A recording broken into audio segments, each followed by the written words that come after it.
नमस्कार दोस्तों, आज फिर आपका स्वागत है क्राउन इमिग्रेशन के यूट्यूब चैनल पर।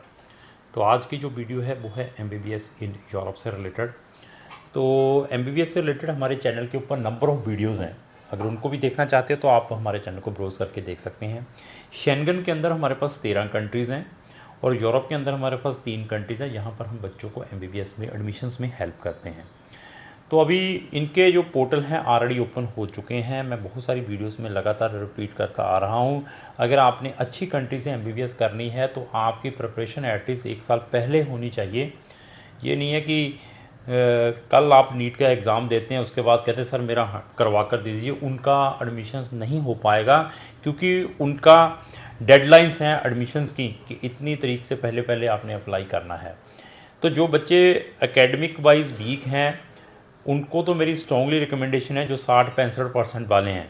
हाँ, जिनके नंबर 80% से प्लस हैं उन वो लेट कर सकते हैं, लेकिन जो 60-65-70% वाले बच्चे हैं उनसे मेरी स्ट्रॉन्गली रिकमेंडेशन है अगर आपने यूरोप से एमबीबीएस करनी है तो आप इमीडिएटली आज ही अपना डिसीज़न लें।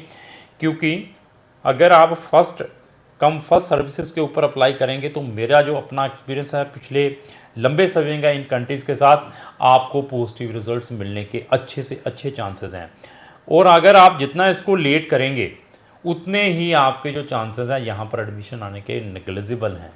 क्योंकि कुछ कंट्रीज़ में आपका admission on the basis of आपके प्रीवियस परसेंटेज के ऊपर है। कुछ यूनिवर्सिटीज़ और कुछ कंट्रीज़ में जो आपका एडमिशन है on the basis of universities का एंट्रेंस एग्ज़ाम होता है उस बेसिस के ऊपर है। लेकिन उस एग्ज़ाम में भी तब बैठ पाएंगे कि अगर आपके परसेंटेज अप्रोप्रिएट हैं। This is also depend. और कुछ यूनिवर्सिटी और कुछ कंट्रीज़ में इंटरनेशनल एग्ज़ाम्स हैं, जैसे IMET एग्ज़ाम है, BMET एग्ज़ाम है, UCAT एग्ज़ाम है। They are accepting these type of things. तो अभी डिपेंड है कि आपका बजट क्या है, आपका मेन मोटो क्या है, आप एमबीबीएस अब्रॉड से करना क्यों चाहते हैं। जो भी इंडियन स्टूडेंट्स हैं एमबीबीएस अब्रॉड से करना चाहते हैं, मैंने पहली वीडियोस में भी ये रिपीट किया था, इस वीडियो में भी रिपीट कर देता हूँ। वो एनएमसी की जो रूल एंड रेगुलेशन है वेबसाइट को फॉलो करें स्ट्रिक्टली, क्योंकि उसके ऊपर एफएमजी स्टूडेंट्स के लिए they are putting regular news डालते रहते हैं, जो भी न्यू कहीं ना कहीं चलता है। मोटिवेशंस में ना आए, जैसे मैंने वीडियो डाल दी, मेरी वीडियो देखने के बाद आपको लगता है कि सतीश जी ने बहुत बढ़िया समझाया है तो हमें इसी कंट्री के अंदर चलना चाहिए। ऐसा नहीं है कि मैंने नेपाल को प्रमोट कर दिया या फिलीपीन को प्रमोट कर दिया या मैंने इजिप्ट को आपको इस वे से प्रमोट कर दिया तो आपको भी इजिप्ट ही दिखाई देता है, अनदर कंट्रीज़ दिखाई नहीं देती। अगर मैं भी ये 16 कंट्रीज़ यहाँ पर डिस्कस करूँगा तो आपने उन कंट्रीज़ के ऊपर रिसर्च अपने लेवल पर ज़रूर करनी है। उसके बाद आपने अपना डिसीजन लेना है, अपना केस आपने किस कंसल्टेंट के थ्रू अप्लाई करवाना है। तो साथ में ये भी कंपेयर करना है कि किसकी जो फीस है कंपेरेटिवली काफ़ी कम्पिटिटिव है और बहुत ज़्यादा उसके अंदर रिलैक्सेशंस भी हैं। रिलैक्सेशन किस टाइप की है, क्योंकि 15,000 में ही हम आपका 15,000 रजिस्ट्रेशन फ़ीस के ऊपर हमें ये बताइए कि कौन सा कंसल्टेंट काम कर रहा है मार्केट के अंदर। एडवांस में हम 15,000 रुपये लेते हैं और 15,000 रुपये तब लेते हैं जब आपका एडमिशन आ जाता है। और अनदर हमारी फ़ीस कब रहती है, जब आपका वीज़ा आपके पासपोर्ट के ऊपर स्टैंप होता है और हमारे पास आपको ओपन ट्रांसपेरेंसी मिलेगी। कोई भी हिडन चार्जेस नहीं मिलेंगे कि यहाँ पर भी आपको 2 रुपये देने पड़ेंगे, वहाँ पर भी 2 रुपये देने पड़ेंगे। जहाँ पर भी आपने अपने पैसे देने हैं वो आपने डायरेक्टली गवर्नमेंट एजेंसीज़ को ही देने हैं। यूनिवर्सिटीज़ की फ़ीस आपने डायरेक्टली यूनिवर्सिटी के अकाउंट में डालनी है, एम्बेसी की फ़ीस आपने डायरेक्टली एम्बेसी को देनी है। अगर आपने कहीं पर अकोमोडेशन भी लेनी है तो वो भी अकोमोडेशन के चार्जेस वहाँ जाकर आपने रिस्पेक्टिव अकोमोडेशन अथॉरिटी को देनी है। कल अगर आपने अपना टीआरपी कार्ड भी अप्लाई करना है, रेजिडेंसी कार्ड भी अप्लाई करना है, उसकी जो गवर्नमेंट फीस है आपने बाई हैंड वहाँ की गवर्नमेंट एजेंसी को देनी है। हम आपको बेवकूफ़ नहीं बनाएंगे कि इस नाम से आपसे पैसे लेंगे कि हमारा वहाँ पे रिप्रेजेंटेटिव है, एयरपोर्ट पे पिकअप करने आएगा, 2,000 यूरो उसको देने हैं, 3,000 यूरो उसको देने हैं, यहाँ पर भी वन टाइम पैसे लगेंगे। ऐसा नहीं है, ऐसी ओपन ट्रांसपेरेंसी मिलेगी और एक फ़ीस के ऊपर आपको ये 16 कंट्रीज़ के ऑप्शंस मिल सकते हैं। अभी आपका डिसीजन है।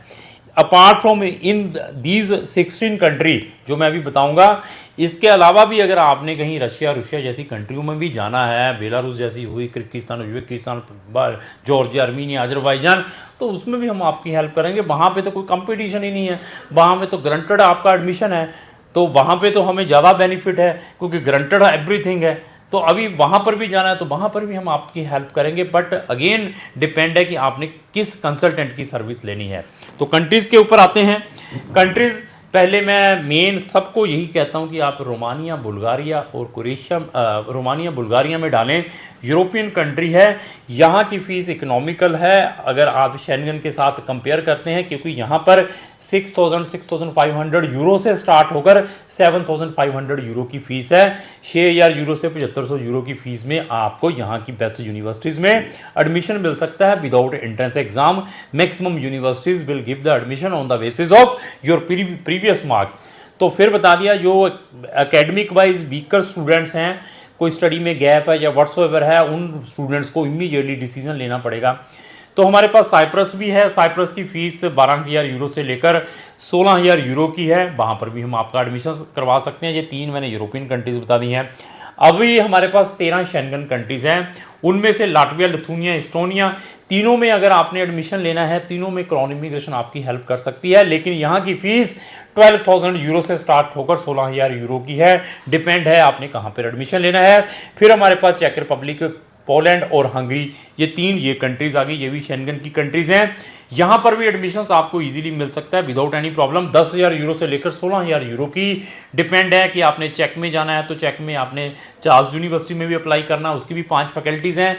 अगर आप चाहते हैं कि हंगरी में कौन सी यूनिवर्सिटी चाहते हैं, हंगरी में कौन सी बेस्ट यूनिवर्सिटी में एडमिशन लेना चाहते हैं, और सिलेक्शन भी आपकी रहेगी, यूनिवर्सिटी की चॉइस भी आपकी रहेगी। ये नहीं मैं कहूँगा कि मैं आपको इसी यूनिवर्सिटी के अंदर भेजूंगा चेक की। पोलैंड में भी अगर आप किसी भी यूनिवर्सिटी के ऊपर फिंगर रखते हैं तो we can put your application in that universities only, instead of मैं कोई रिकमेंड करूँगा कि यहाँ पर डालो। इसी तरीके से मेरे पास स्लोवाकिया, स्लोवेनिया और क्रोएशिया, ये 3 कंट्रीज़ है, यहाँ पर भी आपको एडमिशन मिल सकता है। यहाँ की जो फीस है 12,000 से लेकर 14,000 यूरो की है। अगेन डिपेंड है। क्रोएशिया में कंपटीशन हार्ड है, वहाँ पर बीमेट एग्ज़ाम मांगती हैं यूनिवर्सिटीज़। अगेन डिपेंड है कि आप चाहते क्या हैं।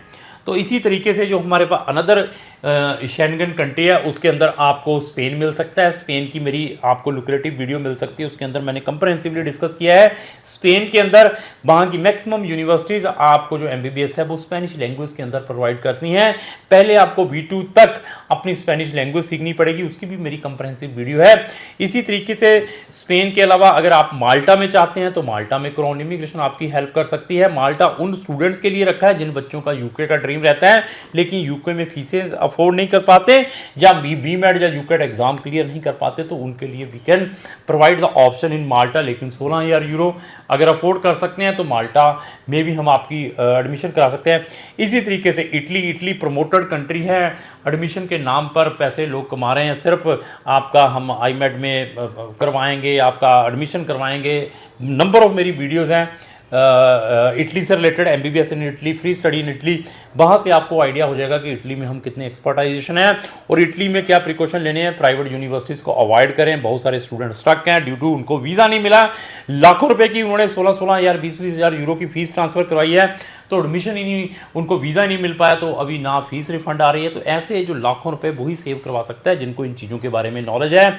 इसी तरीके से ग्रीस में अगर आपने अपना एडमिशन डालना है तो ग्रीस की भी पब्लिक यूनिवर्सिटीज़ में हम आपका एडमिशन करवा सकते हैं, लेकिन आपको decision as early as possible लेना चाहिए। ये 13 और 3 16 कंट्रीज़ के बारे में मैंने आपको एक्सप्लेन कर दिया है। अभी डिसीजन आपका है, आप अपनी चॉइस बताएं, अपना बजट बताएं, अपने परसेंटेज बताएं, उसको देखने के बाद वी कैन सजेस्ट कि आपके लिए MBBS के लिए कौन सी बेस्ट कंट्री रहेगी। और even apart from MBBS medical के मेरे पास नंबर ऑफ ऑप्शंस हैं, उसकी भी नंबर ऑफ वीडियोस आपको हमारे चैनल के ऊपर मिल जाएंगी। अगर आप चाहते हैं कि मैंने स्पेसिफिक कंट्री में जाना है, स्पेसिफिक कंट्री के ऊपर ही वीडियो देखनी है, आपने सिर्फ MBBS इन रोमानिया क्रॉन इमिग्रेशन साथ में लिखेंगे तो हमारी वीडियोस मिल जाएगी फैक्ट के साथ। MBBS इन इटली क्रॉन इमिग्रेशन साथ में लिखेंगे तो आपको इटली की सारी फैक्ट मिल जाएंगे। MBBS इन स्पेन विद क्रॉन इमिग्रेशन लिखेंगे तो आपको स्पेन से रिलेटेड हमारी सारी वीडियोस मिल जाएंगी। MBBS इन लाटविया साथ में क्रॉन इमिग्रेशन लिखेंगे तो आपको फैक्ट मिलेगा हमारी वीडियोस के अंदर, जो वहाँ की यूनिवर्सिटीज़ चाहती हैं, जो यहाँ की एम्बेसीज चाहती हैं। उसके बाद डिसीजन आपका है कि आपने अपना केस किसके थ्रू प्रोसेस करवाना है। इवन हमारे चैनल के ऊपर इस टाइप की नंबर ऑफ वीडियोस अगर उनको भी देखना चाहते हो तो हमारे चैनल को ब्राउज करके देख सकते हैं। लास्ट में मेरी यही रिक्वेस्ट है, अगर आपको जो मेरी वीडियो अच्छी लगी इसको लाइक एंड शेयर करना ना भूलें। Thank you.